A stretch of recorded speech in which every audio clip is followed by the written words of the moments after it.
Guys, welcome back to my channel. So in the previous video I had discussed with you about the functional groups, and in functional group about hydroxyl group and about aldehydic group. तो I hope कि आपने वो videos देख ली हुई हैं. इस video में हम बात करेंगे कार्बोक्सिल ग्रुप के बारे में. About what? Carboxyl group. So see here that this carboxyl group, which is the organic group, is it belongs to carboxylic acid. ये group का name है. And which is the class containing it? That is carboxyl acid. Carboxyl acid, or we can say it as alkanoic acid. इससे हमारा IUPAC name आता है और इससे हमारा कॉमन नेम आता है. ठीक है, बट हम इनके बारे में बात करेंगे. ठीक है, IUPAC नेम, कॉमन नेम. ठीक है, तो अब हम बात करते हैं उसके जनरल फॉर्मूला के बारे में. तो आई होप ये आप सभी को याद है, R सिंगल डैश. तो ये R सिंगल डैश जो है, इस केस में पिछले में हम क्या कर रहे थे, जो हमारा एल्डिहाइड्स था हम R सिंगल डैश कर CHO लगा रहे थे, और उससे पिछली वीडियो में जो हाइड्रोक्सिल ग्रुप था उसमें हम कर रहे थे R सिंगल डैश OH. इस वीडियो में जो कि कार्बोक्सिल के बारे में, उसमें R सिंगल डैश COOH हम लगाएंगे. ठीक है, तो हम अगर जैसे हमने इसका भी लर्न कर लिया था कि किस तरह से हमेशा कंबाइन करना है. यहाँ पर कार्बन, यहाँ पर डबल बॉन्ड हाइड्रोजन के साथ, और यहाँ पर हाइड्रोजन लगा दो. इसका भी हमने ऑलरेडी याद करके रखा था, R सिंगल बॉन्ड H. इसी तरह से हम इसका भी लर्न कर लेते हैं ताकि एग्जाम में कोई प्रॉब्लम ना आए. देखो, R सिंगल बॉन्ड C, एक ऑक्सीजन को इधर से डबल बॉन्ड बनाओ. ये आपको लर्न करना है कि एंड पे जब भी कार्बोक्सिल की बात हुए तो हम ये एंड पर अटैच करेंगे, इस चीज़ को लास्ट पे अटैच करेंगे अगर वो कार्बोक्सिलिक ग्रुप को बिलोंग करता है. So now let us talk about how what is the word that we add at the end while naming these carboxyl groups elements. So जैसे कि हम उधर एल्डिहाइड में क्या कर रहे थे कि जो कार्बन एटम्स थे वो हम alkyl group, carbon atoms of alkyl group plus the carbon atoms which were there in the aldehydic group, both of them we used to count. But in hydroxyl group we used to consider only those which are there in the alkyl group. So in the carboxyl group also, like here it was starting with the n value 0, here also it starts with the n value 0. So this is the alkyl group. It combines with what? COH, and this is the double bond O. Fine. So here also we take the first value as 0 only. So 0, it will be H, C0, H2 into 0, 0 plus 1. So 1. So HCOOH. This is what? मिथानोइक. मतलब जैसे पहले लिख लो methane, अब methane में से ई को हटाकर हमने क्या लिखना है? Methanoic acid.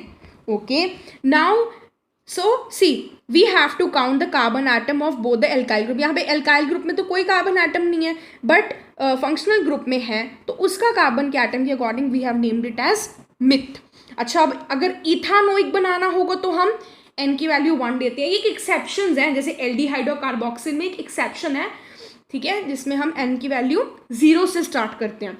अगर n की वैल्यू 1 है तो n is 1, H 2 into n, 2 plus 3, CH3 COOH. Here 2 carbon atoms are there, so it will be named as ethanoic. If there are 2 carbon n value is 2, then C2H5COOH, so it is propanoic acid. This methanoic acid also has a common name. So common name of methanoic acid is formic acid. Fine. Ethanoic acid is acetic acid, and for this it is propionic acid. And one more thing that you need to take care of is कि यहाँ पे जो ये छोटे letter से start करना है, जैसे कि ऐसे करके लिखना है, प्रोपानोइक एसिड, एसिड साथ में लिख देना है, ठीक है।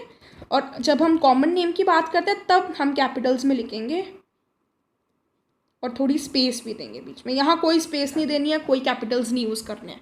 तो इस तरह से we name them. So this was a methanoic, this is ethanoic, this is propanoic.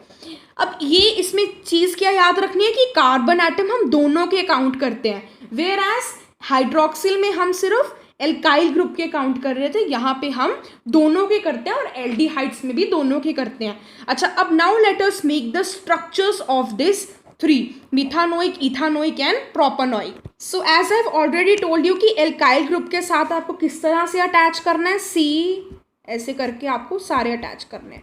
So supposedly मिथानोइक बना रहे हैं हम, what is the formula, HCOOH। तो first you make this which I made है, ओके, सेम, बिल्कुल सेम टू सेम होना चाहिए। अब यहाँ पे देख लो, इफ इट इज मिथानोइक और ethanoic, if it is methanoic then right here what is the, अगर मिथ है तो मतलब it always starts with n value है 0, so n value will be 0। This is the alkyl group, है ना। अब इसमें 0 पुट करोगे तो क्या आएगा, H आएगा, यहाँ पर H लगा दो, सिंपली पुट H हेयर। अच्छा, इथानोइक, ये तो लगाना ही लगाना है बिकॉज यहाँ पे ओइक जो दिख गया, ओइक दिख गया तो मतलब ये कार्बोक्सिल है, तो ये तो लगा ही दो। अब देख लो कि इधर क्या लगाना है, एल्काइल ग्रुप क्या बनेगा, जब हम पीछे एक स्टेप पीछे चलता है ये, तो इसमें n की वैल्यू होगी 1, तो CH3 आ जाएगा। अगर इसमें n की वैल्यू 1 पुट करेंगे तो यहाँ पुट कर दो C। अब हाइड्रोजन को यहाँ मत पुट करना बिकॉज फिर कार्बन को किस तरह से एडजस्ट करोगे, वो तो डिफिकल्ट हो जाएगा। Hydrogen hydrogen hydrogen. प्रोपानोइक की बनाए तो see it always start with small only, here also it should be small, here also it should be small. Propanoic, what will be there, first put this group, functional group। ये कैसे पता चला यही वाला put करना है, वो OH और COH क्यों नहीं पुट करना, बिकॉज यहाँ पे OIC आ जाता है, एल्डिहाइड्स में आल आ जाता है, हाइड्रोक्सिल में ऑल आ जाता है। अब प्रोपानोइक है, वैसे तो इसका मतलब 3 होता है, बट हम एक स्टेप पीछे चलेंगे बिकॉज हम इसके कार्बन एटम भी काउंट कर रहे हैं। एक स्टेप पीछे जाएंगे तो 3 की जगह हम 2 पुट करेंगे, CnH2n+1, यहाँ पे अगर हम 2 पुट करेंगे तो C2H5 मिलेगा।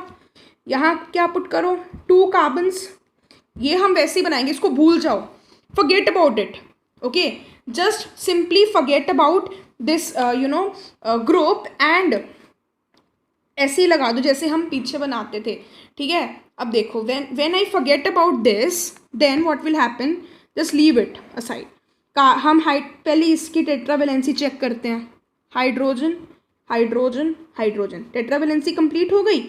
इसकी टेट्रावेलेंसी कंप्लीट करने की कोशिश करते हैं, बट हाइड्रोजन तो हमारे पास सिर्फ अब 2 ही बचे, 3 तो यूज़ कर लिए, 2 लगा दो। व्हाट अबाउट इट फोर्थ, तो फोर्थ इसका वो फंक्शनल ग्रुप सेटिस्फाई कर रहा है। तो फिर हम जब हम यहाँ तक पहुँच जाएंगे तब हम देखेंगे कि लास्ट में ये लगा हुआ है, एंड इसको भूल कर ये स्ट्रक्चर बनाना है, इसको देख देख कर, इस फॉर्मूला को देख देख कर ये स्ट्रक्चर बनाना है। यहाँ पे आपका एक सिंगल बॉन्ड बच जाएगा और इस सिंगल बॉन्ड को फिर यहाँ पर अटैच कर देना है।